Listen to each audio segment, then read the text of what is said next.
Cool.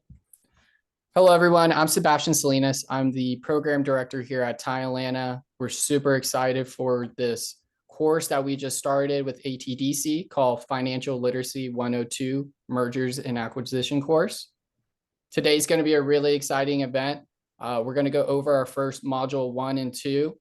It's a true honor to introduce the Aprio team, Anish, Ray, and Kenny. We're super excited for them to be here.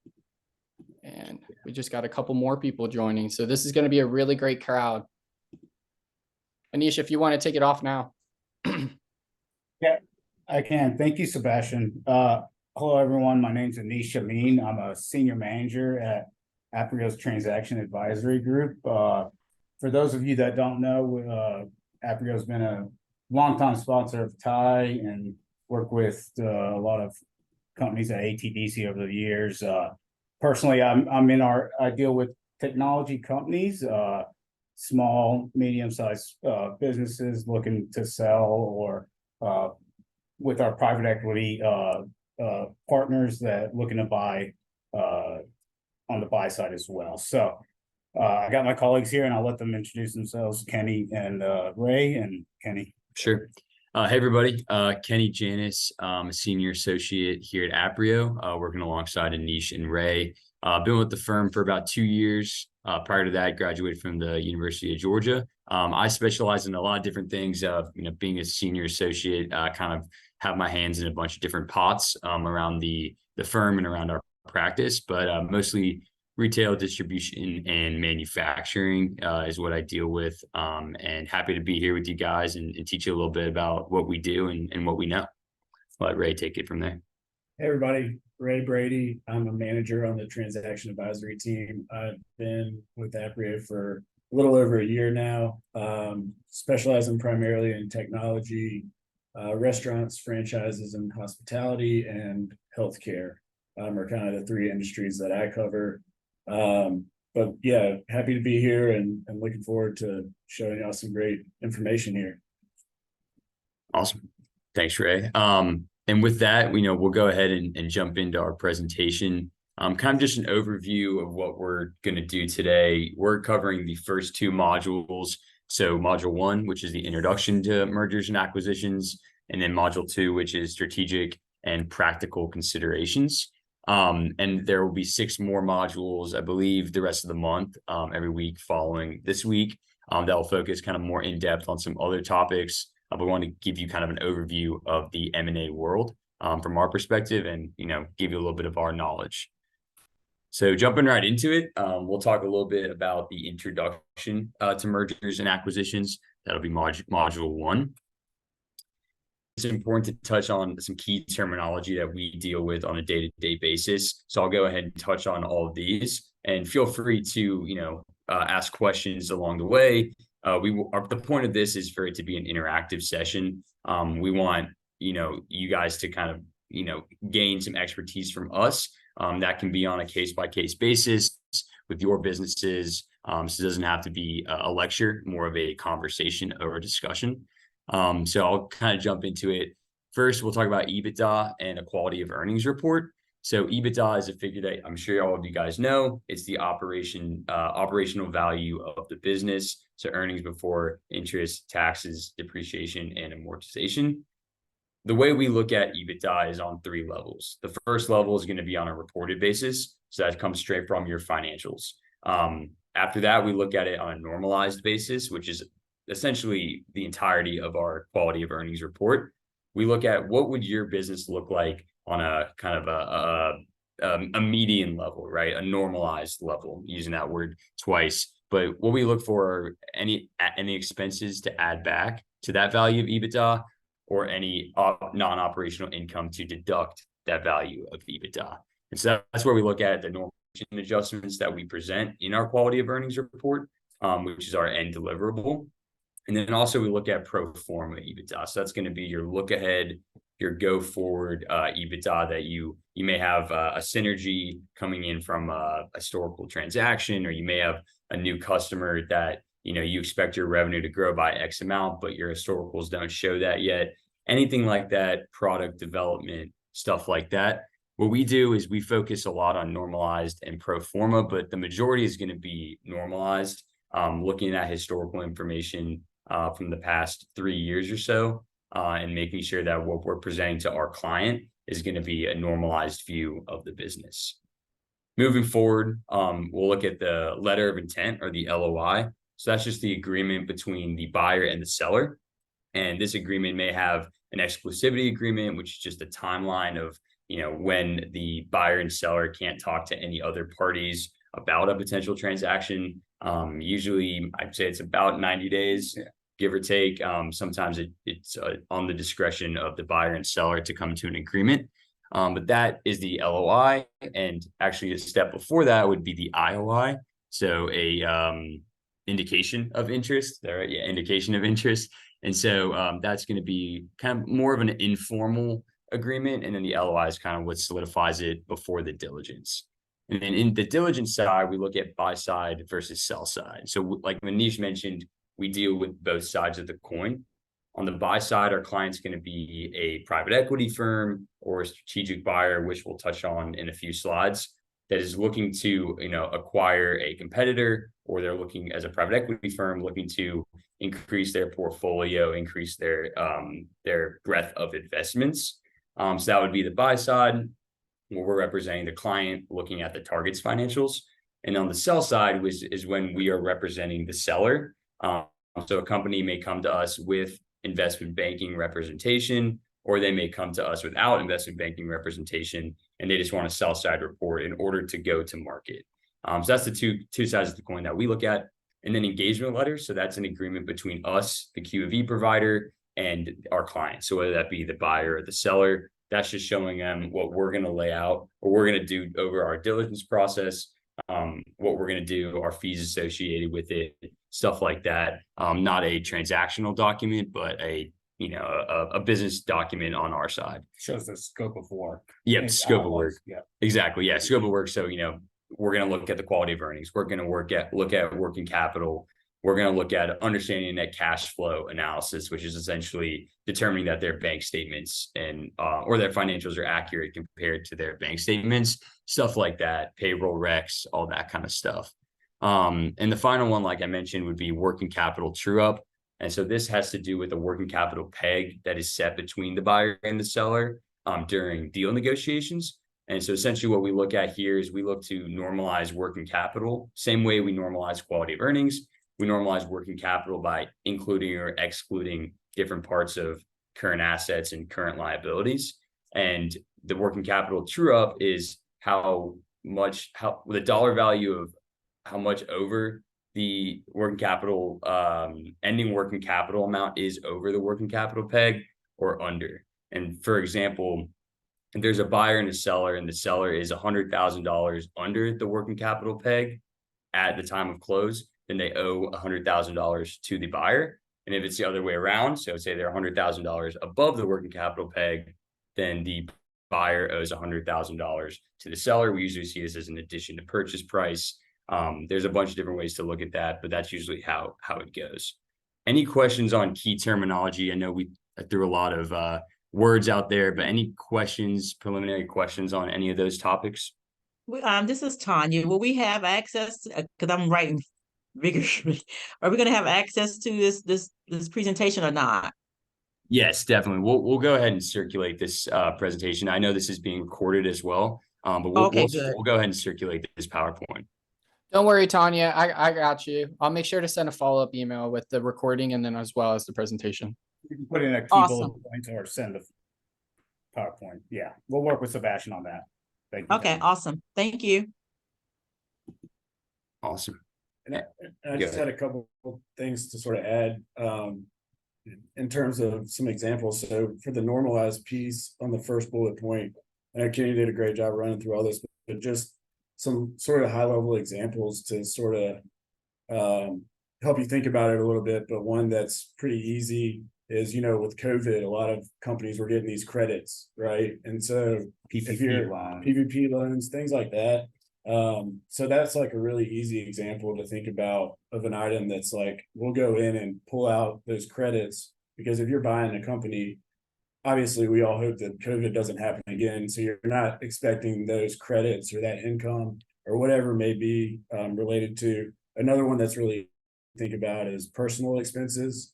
So a lot of companies that we deal with are not public, and the owners will use the company's resources to buy things for themselves, which is perfectly fine. And we'll just go in. That's what we kind of are hired for, is we'll go in and we'll look and find those personal items.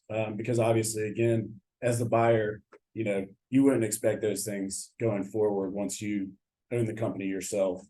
And then another thing that I was thinking about, as Kenny was talking about buy side versus sell side, when I first started about a year ago, I completely understood why you would hire someone like us for a quality of earnings on the buy side, but the sell side was a little bit tougher to kind of wrap my head around.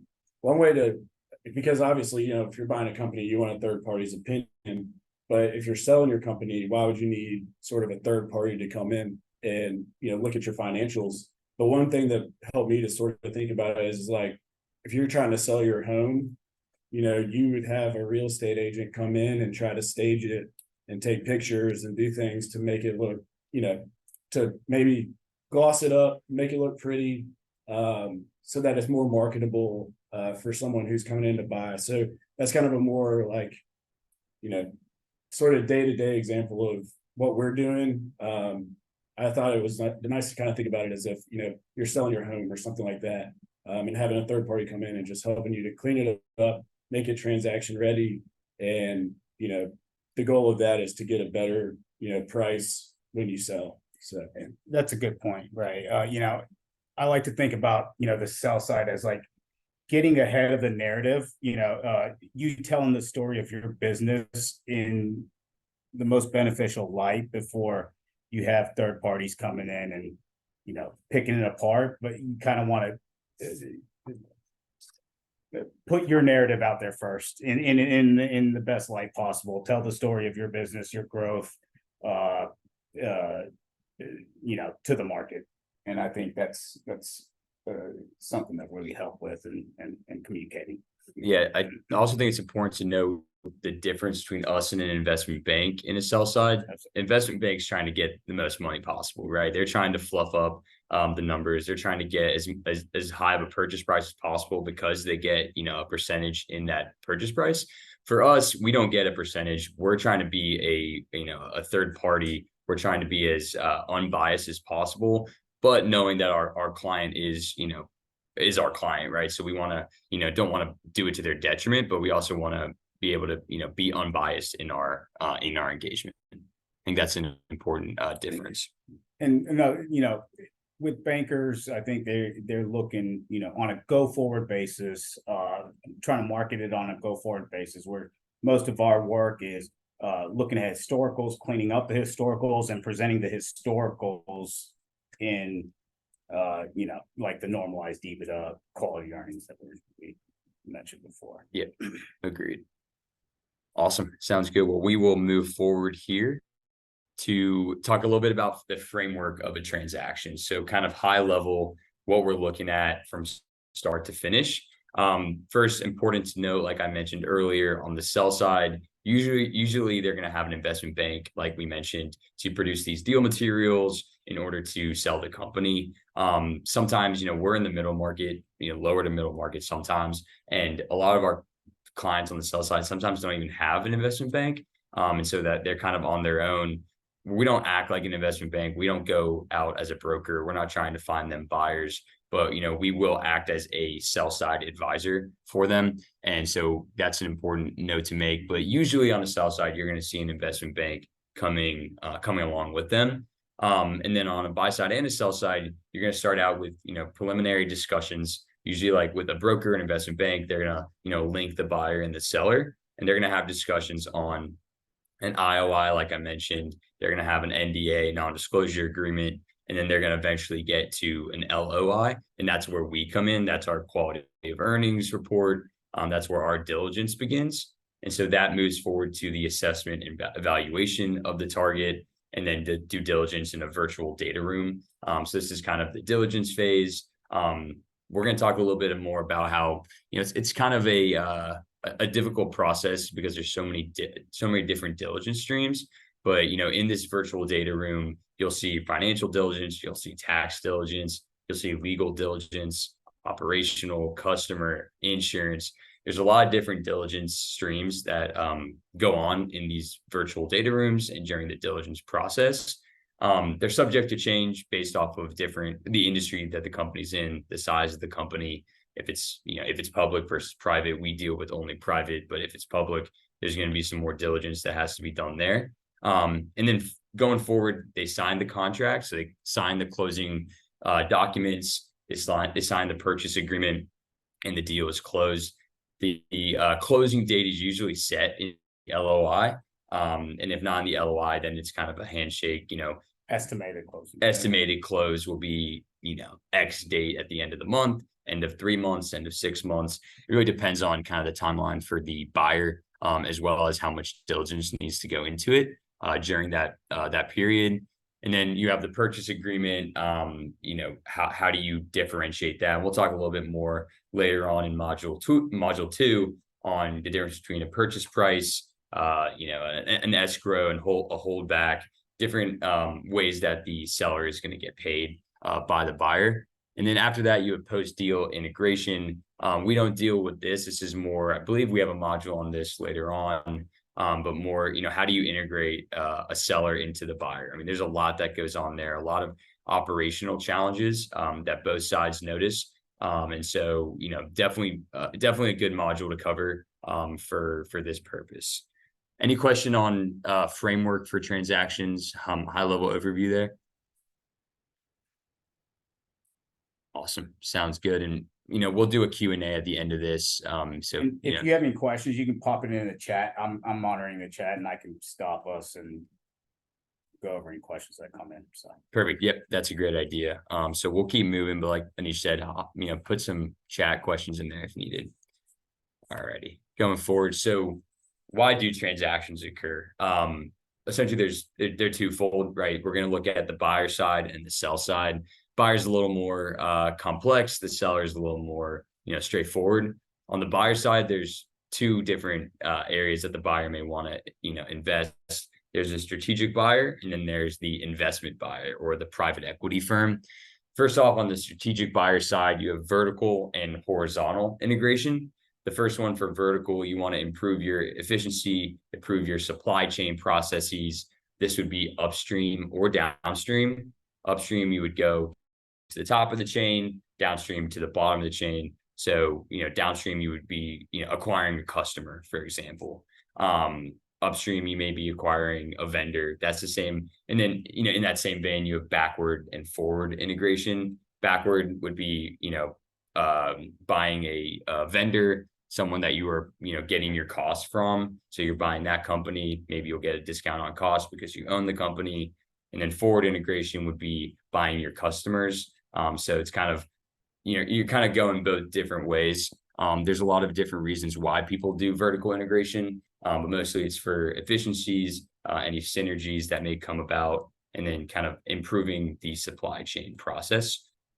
On the horizontal side, you're going to see maybe some product extension or some market extension. Product extension, you're going to increase, your product offerings. So maybe, acquiring a competitor who has a similar product mix, but, has the capabilities to, produce something that is, out of your wheelhouse. But once you acquire them, then you have that ability to produce that product. Market extension would be increasing your market share, address any shortcomings within their business or within your business.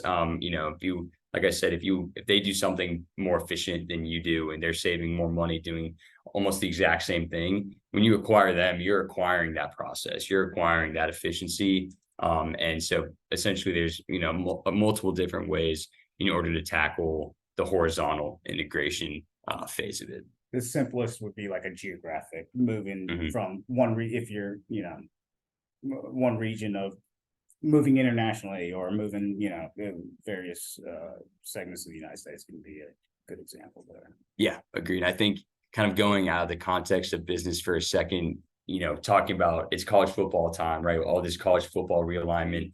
I think this conference realignment is kind of a good example of this, right? USC and UCLA coming to the Big Ten. Big Ten's getting some West Coast geographic expansion. That's kind of essentially what this would be, right? If you have a company that is out in, or your company is based in Atlanta, and you want to get more of a Western presence, you go buy a company in LA, Colorado, something like that. You immediately have a presence there without having to organically, move employees, move your company. And so that's kind of a great way to do geographic expansion. A way to look at it, other business. Sounds great. And yeah, that's essentially on the strategic buyer side. Going forward on the investing buyer side, this is going to be your private equity and your venture capital. This is where a private equity firm would believe they can add more value to the company if they make changes operationally. So they'll come in as a buyer, they'll invest in the company, they'll actually do operational changes in order to increase the EBITDA, increase the value of the company, and then they'll hold it for about 4 or 5 years. That's the average that we're seeing on the private equity side, and then they'll exit. Like the holding pattern in the holding timeline usually changes based off of the company, based off of industry, based off of economic, portfolio within the private equity. Exactly. Yeah. The portfolio that they have, anything like that. And on the other side of the investing buyer, you have the venture capital firm. They're more, injecting capital into the company in order to have it grow. They don't have a huge operational hand into it, more just a financial one. And then, like I mentioned, the resale is going to be about 4 to 5 years. Just depends on the industry. And that would be the investing buyer side. Anything to add there on that? No, I would say venture capital is typically in the earlier stages of a company, just because they are more focused growth. And they see, companies with a lot of potential to grow quickly. And that will typically happen early in a company's lifespan. Whereas private equity is a more mature business with stable operations that they think that they can just drive more efficiencies. So they're kind of more focused on the expense side, whereas venture capital is more focused on the revenue and growth side. And that's exactly right. And we definitely see less diligence on the venture side because the companies are, sometimes pre-revenue or just barely, you think about your seed or family round, that's where someone coming in and, less diligence to be had and just less historical data to, scrutinize there. But, usually the owners giving up more of a percentage in the venture round and, moving forward, if private equity comes in an A or B kind of setting. Great. Awesome. Thank you, guys. And then the last one would be on the seller side. So why do people sell? That's kind of the age-old question that people are still trying to answer. But a big one would be a life event, right? Maybe the owner is getting up in age. We deal with a lot of smaller companies where, they start this business, at a younger age, and they finally sell it, 40, years later after they've owned it for so long, and, they just can't own the company anymore. And they just, it's not even a financial need. It's more of a succession plan, or maybe there's not one in the family to continue. Or exactly. So that's a big reason, also there may be more value with the combination of companies. So, 1 + 1 is greater than 2, right? There may be 2 parties, but the party that's coming in and buying the company has a lot more efficiencies. There's a lot more synergy opportunities there that may be had with the seller coming in or the buyer coming in. So there's a lot of different reasons why people sell. It could be purely financial. It could be a great time in the market. There's a lot of different reasons. And that's a great question that, is still trying to be answered. But these are just a couple of reasons why people want to sell. And then the final topic here on module 1 is going to be on process discipline.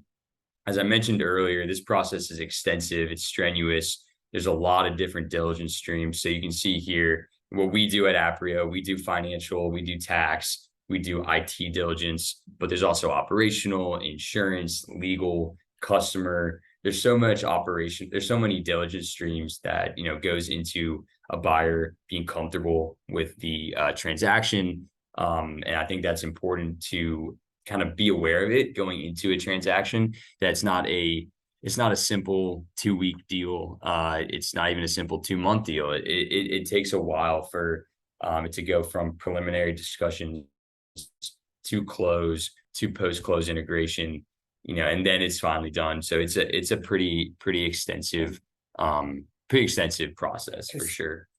I agree, and especially if you have a private equity firm with institutional capital looking at, buying you, I think you'll definitely be going through most of these, if not all of these diligence streams, because that is something that they want to make sure that they're checking the box, and as they go to their board or and get approval for the final deal, they want to see these diligence completed, or so as you get more mature buyers or immature larger project, they definitely have all these diligence streams covered.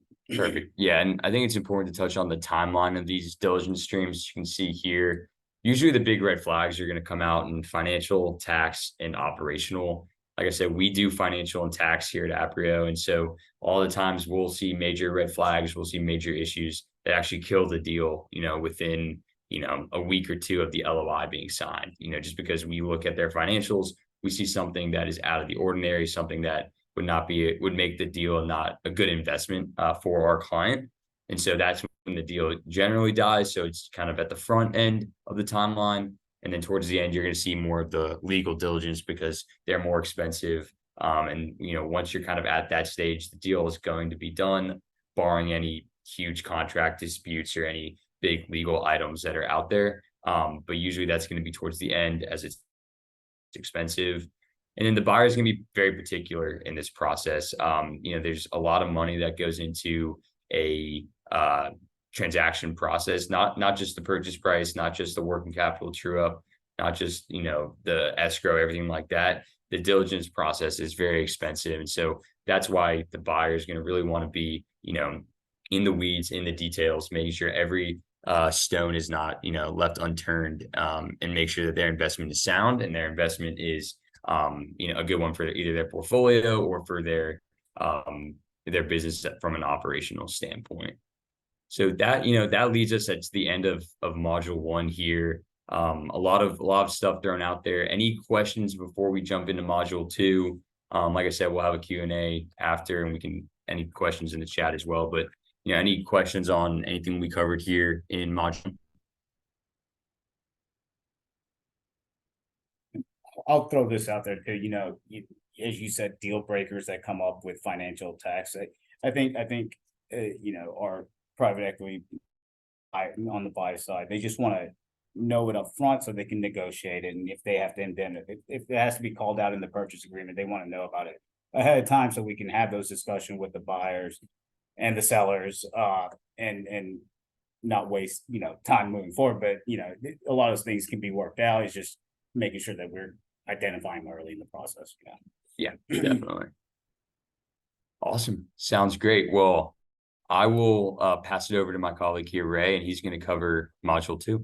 Yeah, and just to go back real quick on module 1, that one thing that I heard recently, I just kind of thought about this, but we talked about why transactions occur from a seller's perspective. And I was listening to a podcast the other day, and it was talking about how you'll hear sellers say that the company needs more capital, so they need to sell, right? Or they need more, money so that they can continue their growth. And the podcast that I was listening to made a good point in that isn't like the best reason to be selling. There are a lot of other ways to get capital that are not, mergers and acquisitions related, whether that be just, finding more investors, raising some debt. But I guess if you're on the sell side and you believe that your company still has room to grow and is still, a great company with growth opportunity, and you're just missing capital. The podcast that I was talking about, was saying that a lot of people think that that's a reason to sell. because you don't have the capital, but there are other ways to go about finding that capital. So just wanted to kind of throw that in there, as we had touched on that a few slides ago. But yeah, so to jump into module 2, the strategic and practical considerations for M&A. We'll start out here with the benefits of M&A. Kenny's kind of already touched on some of this, but the M&A is a means for growth, right? You can add on a company, you can add capabilities, you can vertically or horizontally merge to increase your sales. And then the other thing that does is you may you'll see synergies from a cost perspective a lot of times in that case. One thing that they say is 2 heads are better than one, so you kind of get 2 companies that are experts at what they do. You get them together, and that could combine, as Kenny said, 1 + 1 being greater than 2. One example of this that I've seen from one of the deals that we had, a client of ours actually acquired a company that was providing third-party services to them. So, kind of to that mention on this bullet point of valuable synergies and generating more value together. So obviously, are the company that's providing those services to you, then you're not having to pay for those, right? So that's kind of one example there of how you can realize some synergies. And then, as I mentioned before, can allow you to cut costs. You've got duplicate roles, multiple financial teams, and sort of corporate expenses that you don't need multiple people or assets for. So just another thing to mention there. And then one thing that we didn't really touch on this slide is from a private equity perspective, benefit of M&A, they go in and they can really drive efficiencies and make a business more lean and provide more profit for everyone involved. So sort of another benefit there. Consolidating the back office is generally like one of the first things, when the private equity comes in, they can provide efficiencies then, which is instant, value to the company, to the individuals. Yeah. I would say one more thing on the private equity side, expanding their portfolio of a certain industry, right? So we have a client who deals a lot in the auto collision estimating software space. And so, they have, they acquired one company and then kind of began to branch on a bunch of different companies that had different, different pros and cons with their business as relation to their original investment. And so growing that specific portfolio company by adding in, similar companies in the industry is very valuable to the whole fund that the private equity firm has, as well as that individual portfolio company. So I thought that was an important thing to add. Yeah, good point. Awesome. So challenges and tactical issues. Kenny also kind of touched on this a little bit, but it takes a lot of time to do an M&A deal, obviously, and the people that are working the deals from the company side that's being sold or purchasing the company, they also have day jobs, right? So having that on top of, I think we all have busy days, and our day-to-day lives are really busy, and piling on acquiring a company, it's not the lightest lift. We do from our side, from our perspective, we do try to make it as easy on all the parties involved as possible, but at a certain point you do need information, and there's only certain folks that can provide it. So it definitely is a challenge in terms of it being time consuming. In terms of risks, tactical issues, what we do and we help provide is being that third party to come in and help a company understand what it is that they're buying, or make it so that if we're on the sell side, make it so that a company coming in understands what they're buying. And so that's kind of where we try to mitigate risk for our clients is to do the due diligence for the acquiring company, to make sure that, you know, everybody understands from both sides of the aisle what's being sold and what's being bought, right? And that's, you know, that is a challenge, and that is, you know, basically what we focus on. And then there are other work streams on the diligence side that, you know, as we discussed, legal and tax and other things, where there's multiple diligence streams where it's just helping the buyer and the seller understand what the transaction consists of. In terms of culture, right? That's a really big one. For anyone running a company, having new people come in or acquiring a new group, there's always going to be challenges, right? You know, you talk about systems and things like that, but even just your culture and maintaining your culture when you're acquiring new companies and adding them on is always a difficult challenge. Actually saw there was a survey done that actually more mergers and acquisitions fail because of culture and management issues, as opposed to like actual financial issues. So you would think that all these deals are, or not, you know, there's a ton, but the deals failed because of financials, but that's generally not the case. More of the time it's cultural, it's management, just bashing heads. So making sure that both sides fit culturally is very important.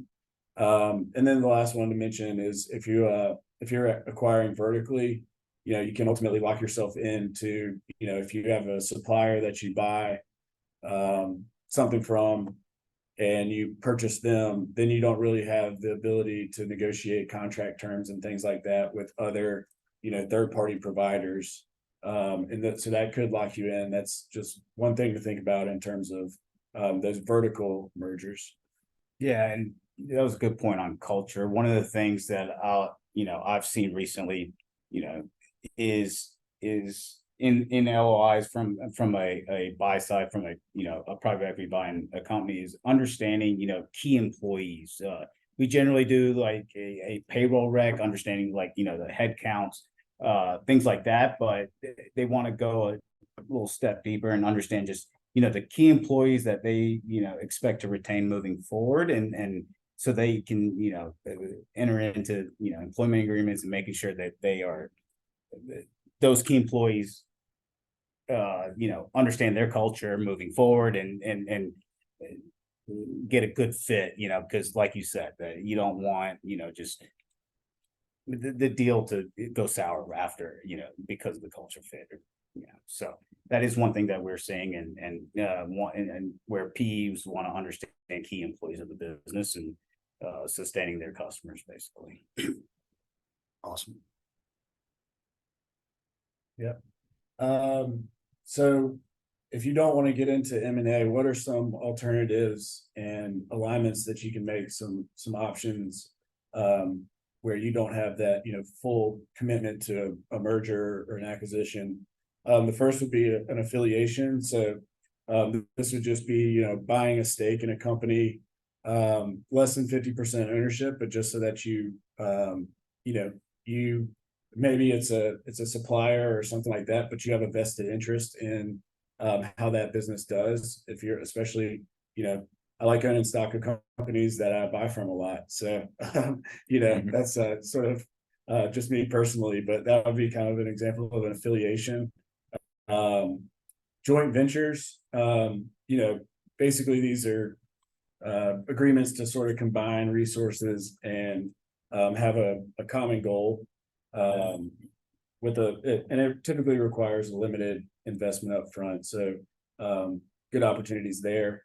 Partnerships, these are similar to joint ventures, but are a little bit more long-term and typically are more bound with, you know, contract and things like that.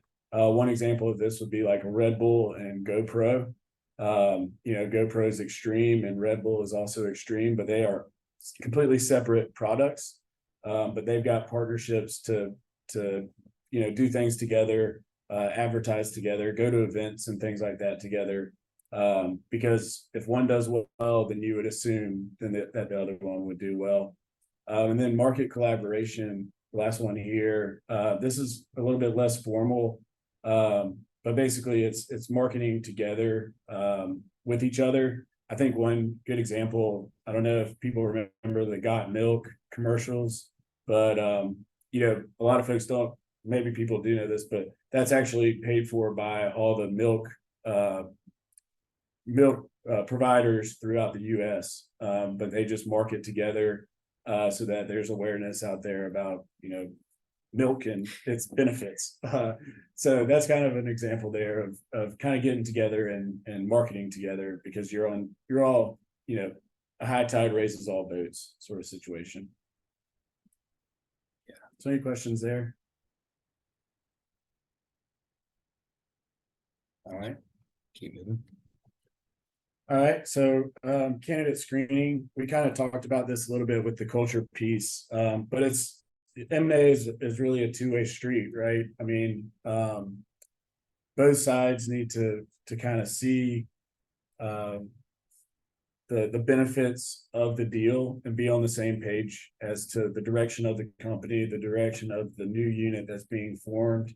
You know, we recommend definitely sitting down with, you know, the management teams prior to, you know, LOIs being entered into, those letters of intents. Because the goal is to try to figure out any issues that may be related to, you know, not being a good fit candidate wise. And, you know, it's a lot easier to find those up front as opposed to, you know, after the deal is closed, obviously. So, being sure that you know who you're kind of getting married to and understand each other and what the goals of the company are is very important.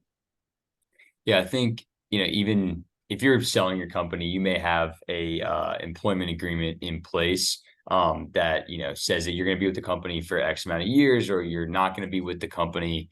You know, even if you're not going to be with the company, I think finding someone that has the same values as you, same culture as you is very important. Just because, you know, that's something that you've worked so hard to grow over the years, and you don't want to give it to somebody that is just gonna, you know, have a bad message and have a bad culture. And obviously, if you're going with the company, you want to work with someone, you know, that is, you know, someone that's nice and someone has the same values as you. And I think we had someone raise their hand as well. That was Tanya. Hey, thank you. This is some great information. Let me ask a question. Sure. And you may have already caught this. I had to use the bathroom, but how do you, at what point, because I've done a lot of mergers and acquisitions, right? And typically I'm from the HR side of the house, and it's important that we bridge those culture together. And oftentimes that comes in at the last point.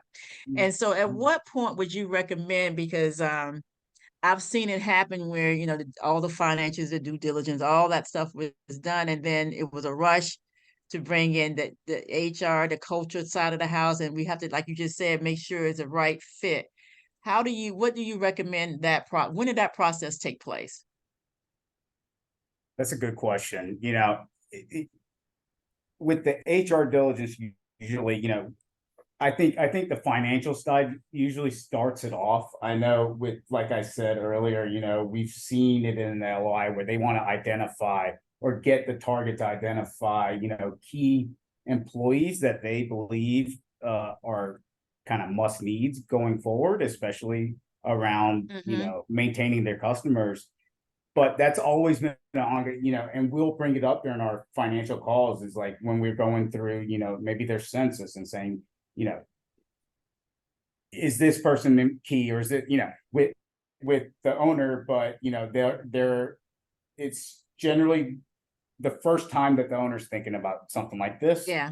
So we try to get that, like, this is something that they want to think about, because this is coming, you know, if we get the financials okay, this is coming pretty soon. But it's hard, you know, we are trying to, you know, build that in, you know, with our financial and tax, you know, diligence earlier on. So especially so the sellers, or, you know, the owners are keeping that in front of mind, and not getting bombarded with it, and then, you know, not really knowing how to answer it, or not. Usually they need some time to think about that, you know.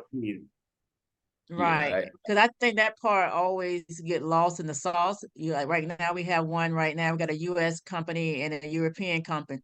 Culture is different, the Mhm. work ethic is different, they got a different handbook. So we're coming in there and it's like, wait a minute, it's us against them. And then you start having retention. And then what we Yep. found is that the investment that you made in acquiring this company now is in the red because we haven't bridged those cultures together and relationships. So I just want to make sure, that's what we do from an HR standpoint, making sure that we're in those conversations, the communication strategy, because I've seen good intentions become bad intention where you're leaking money. It's not a good investment.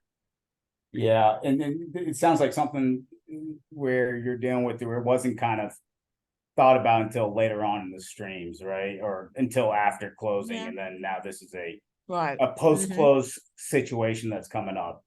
You're right. Right.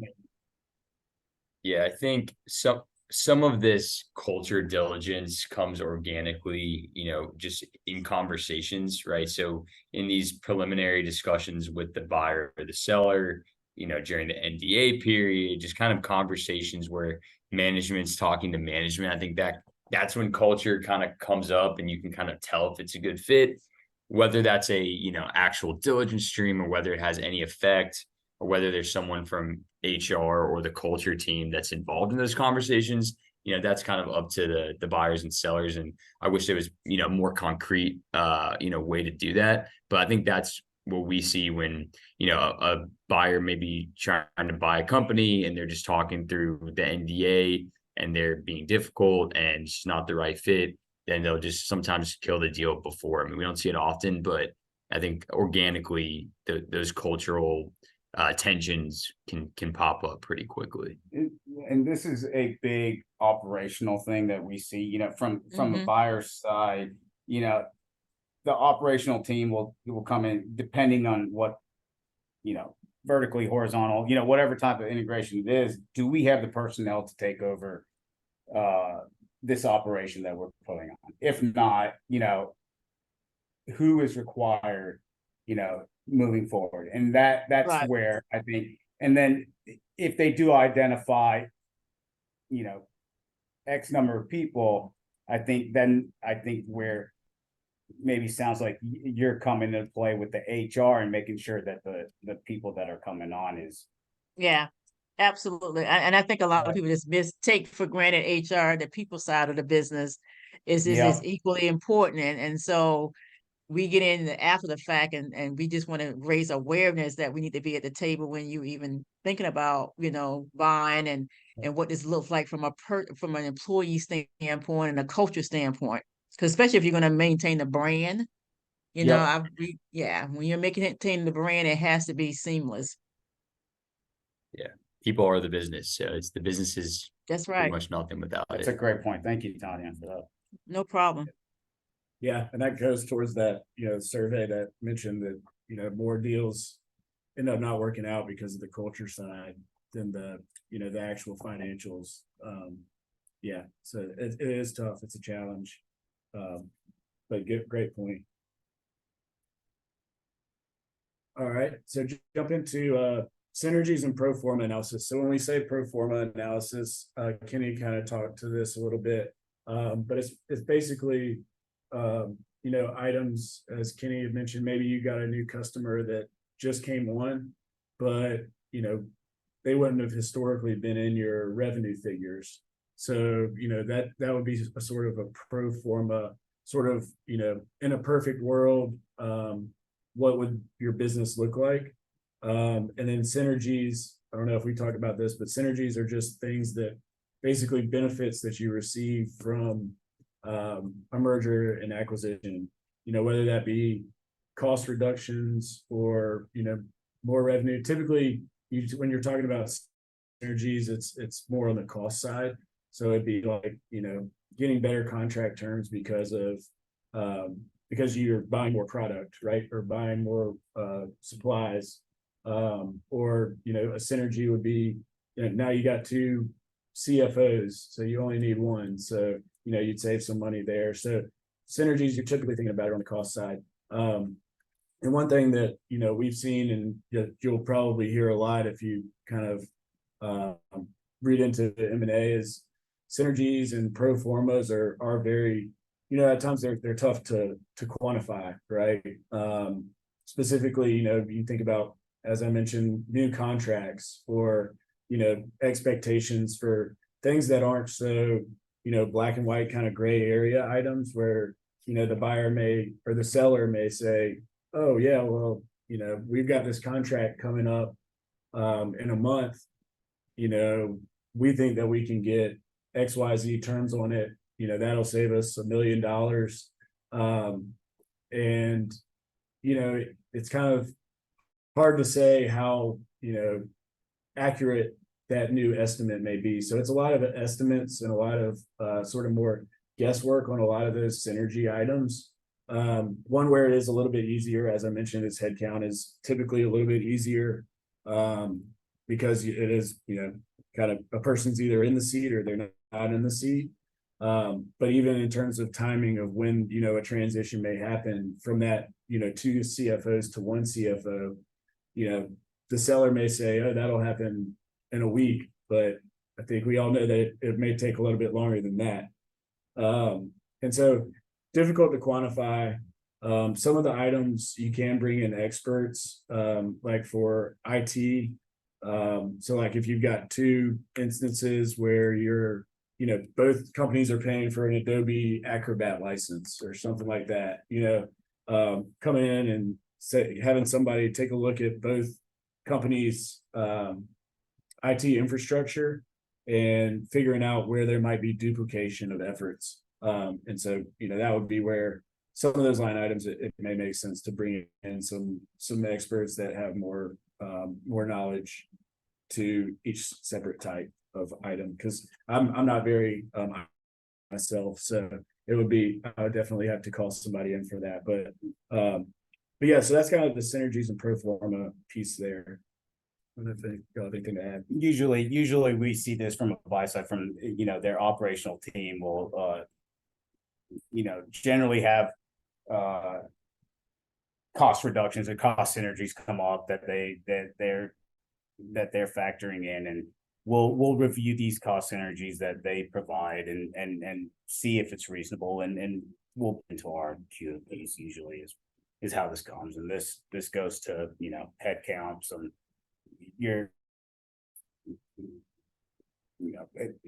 IT costs, with general IT stuff, cloud, storage stuff, and they'll put in some percentages, but usually operational related. Yeah, and as Kenny had mentioned, we kind of think about normalized being the first step in EBITDA. Normalized would be more of your, trying to get to your business as usual or a business in a normal world. And then I kind of think of the pro forma as sort of business in the perfect world, right? So yeah, so or like the go forward world where you've got you're factoring in your synergies and things. So you kind of can think about it as your reported EBITDA, your normalized EBITDA, and then your pro forma EBITDA, which the pro forma would include those synergies, where you're kind of more forecasting as opposed to dealing with hard numbers. Perfect. So form of consideration. So this kind of basically what this is speaking to is the different ways in which a buyer could finish the deal or get the capital to buy the company. So there's multiple ways that one could go about doing this. They could raise debt or provide equity. I think this kind of goes to a cost of capital calculation. So when you think of the cost of capital or the cost of getting more capital, basically, you can, from a debt perspective, you kind of got to look at interest rates and the cost of paying that interest off on the debt.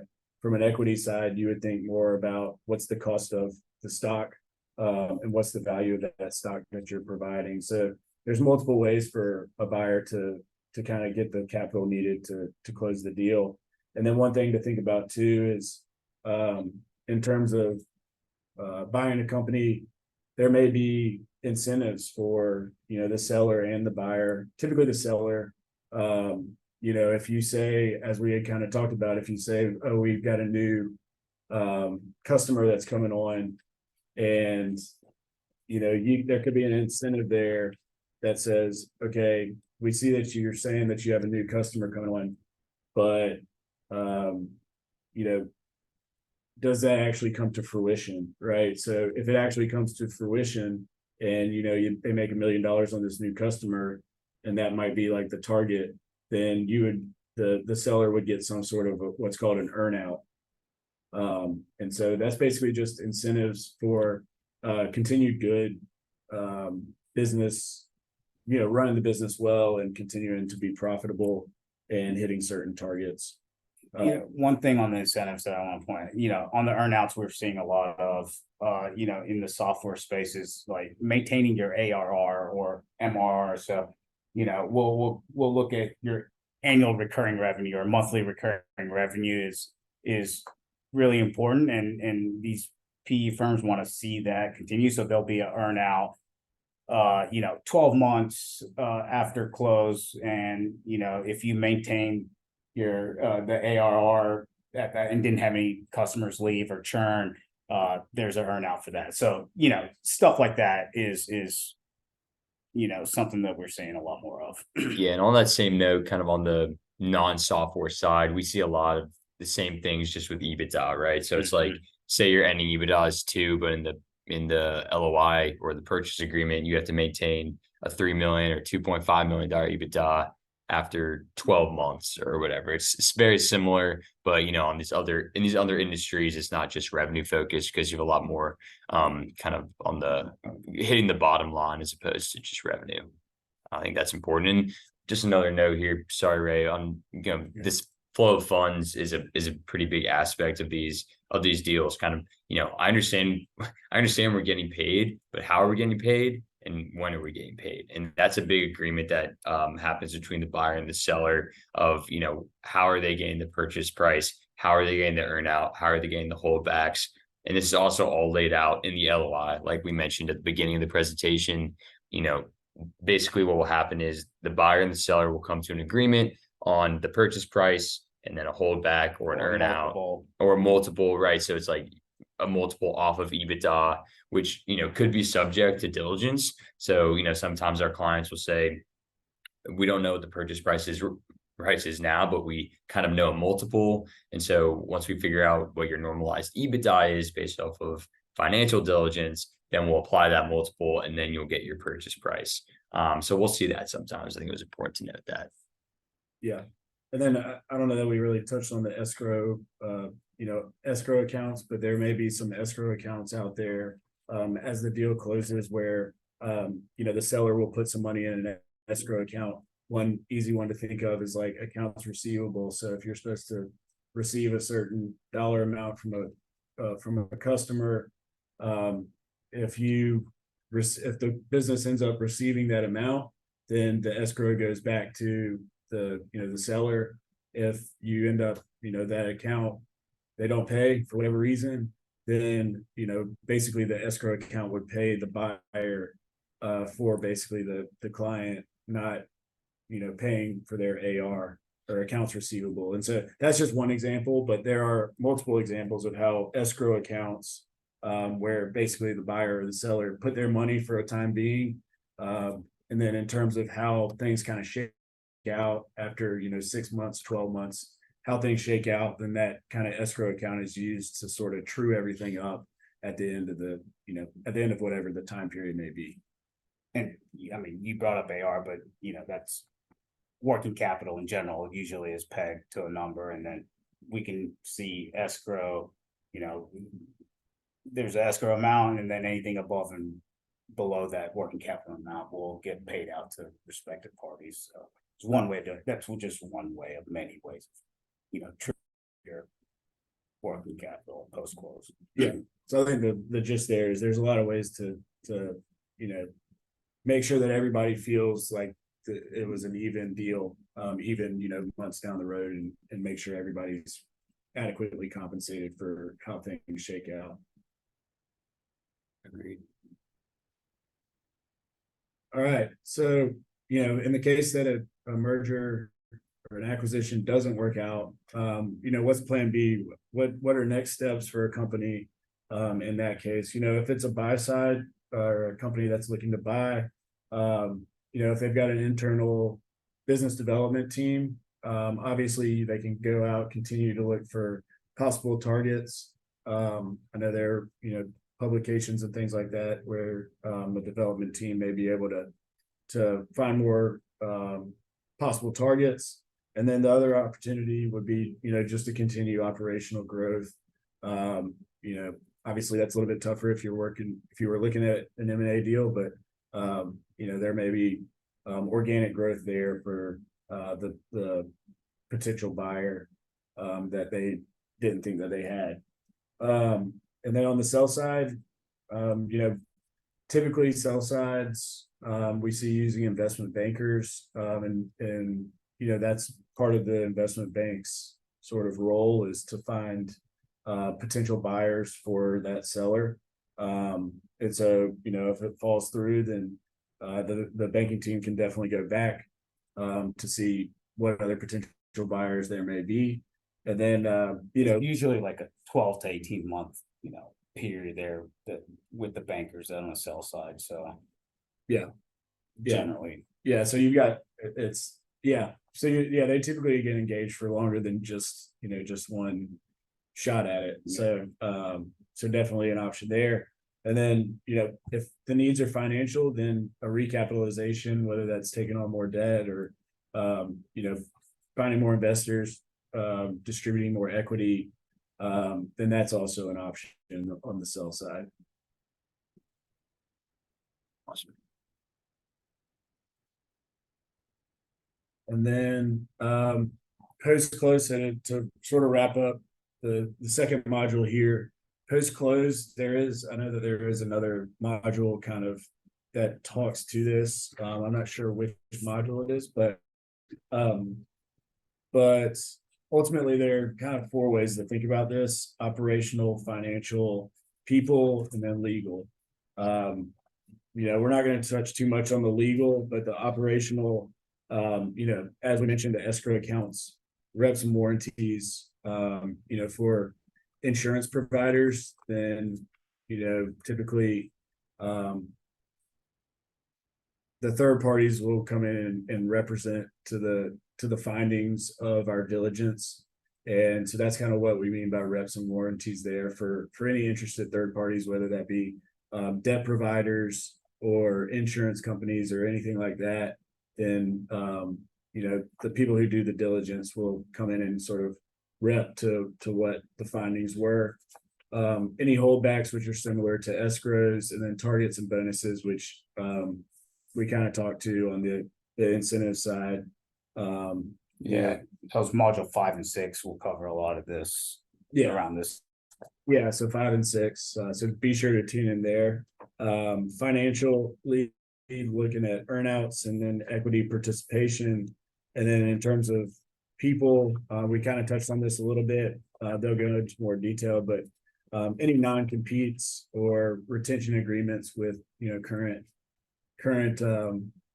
employees involved in the deal are always things to think about post-close. And I know Tanya's probably dealing with that right now on her side, on the people side. But yeah, I think with that, I mean, if there are any questions there, we can open it up for Q&A for anything that we've kind of touched on. But that kind of wraps up the materials that we had. If anybody has some company specific questions. Yep.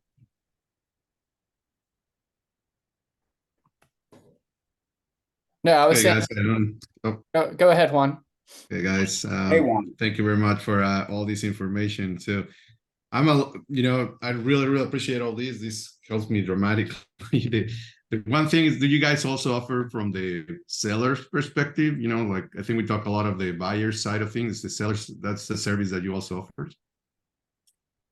Hey, Juan. Yeah. From the seller side, we do the sell side, where we want to present your financials in the best light possible before someone, before you go to market or before the bankers distribute their sim or their, their sim to the market, we would provide a quality of earnings on the sell side that presents your financial statements. And usually that process for us involves fielding questions or having discussions with the potential buyers on any of our adjustments, on any of our normalizing adjustments, and handle that process as you go to a close, is where that comes in.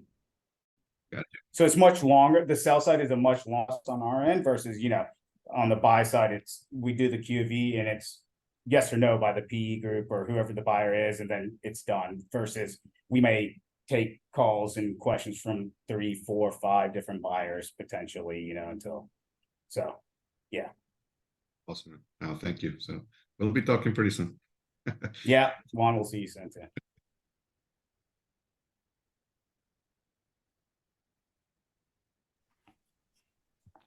Anyone else has any questions? A minute. Well, if not, you feel free to shoot us an email. Also, I'll be at the Thai event next week, so Next Reach Thursday, out to baby, me. Thai Commerce Connect. if you want to have any questions in person, that's a good place to find me. And I think Ray and Kenny are going to try to join. We'll see. Yeah. I will let you know, Sebastian, on Aprio's end, but Cool, guys. Hopefully. Hopefully. And then our next module will be next Tuesday. And I'll make sure to send everyone invites for that one. That one's going to be about valuations and deal math. Yep. Awesome. We really appreciate everyone joining. I will make sure to send a post follow-up email as well with the presentation and the recording. Thank you again, guys. And huge thank you to the Aprio team. You guys killed it.